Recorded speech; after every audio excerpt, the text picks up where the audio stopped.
अध्यक्ष महाराज, एका राष्ट्रीय कबड्डी खेळाडू मुलीचा हा विषय आहे. तिला टॉर्चर केलं संबंधित व्यक्तीने आणि त्याच्यामुळे तिने आत्महत्या केली. अध्यक्ष महाराज, हा त्यांच्या क्रीडा क्षेत्राकडे कसा जाऊ शकतो हा प्रश्न? गृह खात्याचा प्रश्न आहे हा. आणि या गृह खात्याने, कारण की हा क्रीडा विभाग हा काही त्या गुन्हेगाराला थोडी पकडणार आहे. मग हा प्रश्न तिकडे कसा जाऊ शकतो? म्हणून हे लक्षावधी राखून ठेवा. याला गृह खात्याकडे ट्रान्सफर करा आणि याची सगळी चौकशी करून त्या पद्धतीचं तुम्ही सत्तात या. अध्यक्ष महाराज, मंत्री तुमचा नाही हा विषय. तिने कारवाई करण्यात आलेली आहे. ती कबड्डीपटू होती, परंतु चौकशीमध्ये पोलिसांनी कोणत्याही विदर्भ कबड्डी असोसिएशनच्या पदाधिकाऱ्यांचा समावेश आहे असं प्रकारचा अहवाल दिलेला नाही.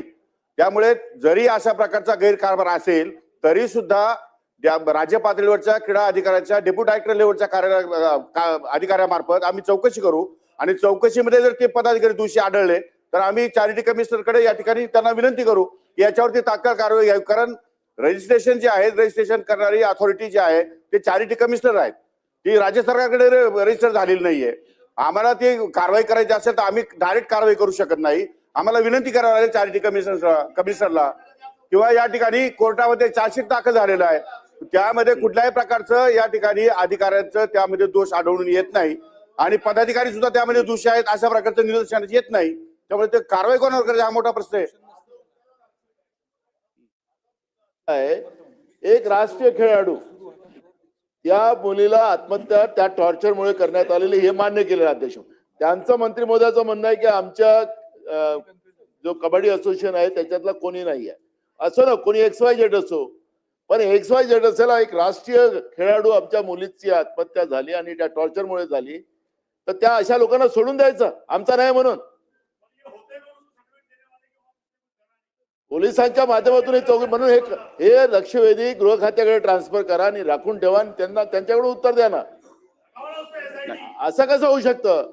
होय, आपलं भूषण बोला, तुम्ही बोला. आहे. गुन्हा दाखल झालेला आहे, अटक झालेली आहे, अटकेमध्ये त्यांना ठेवण्यात आलेलं होतं, जामीन मंजूर झालेला आहे, चार्जशीट दाखल झालेला आहे आणि नियमाप्रमाणे कारवाई सुरू आहे. गृह विभागाने केली.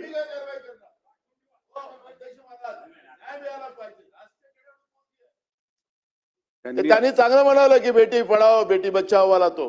काय कुठे चाललेलं इथं?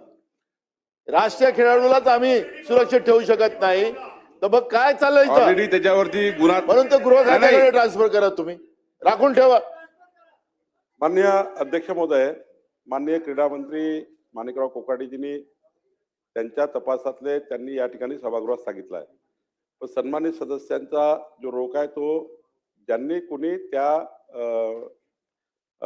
ठिकाणी जे खेळाडू आहे त्यांना आत्महत्येकडे वळवलं, या ठिकाणी जे काही अन्याय झाला आहे त्यावर माननीय गृह खात्यामार्फत या ठिकाणी आपण त्याची जी आता लक्षवेधी आहे माननीय मुख्यमंत्री चर्चा करून उद्या त्याला आपण न्याय देण्याचा प्रयत्न करू. चालेल, शासकीय विधेयक घ्या.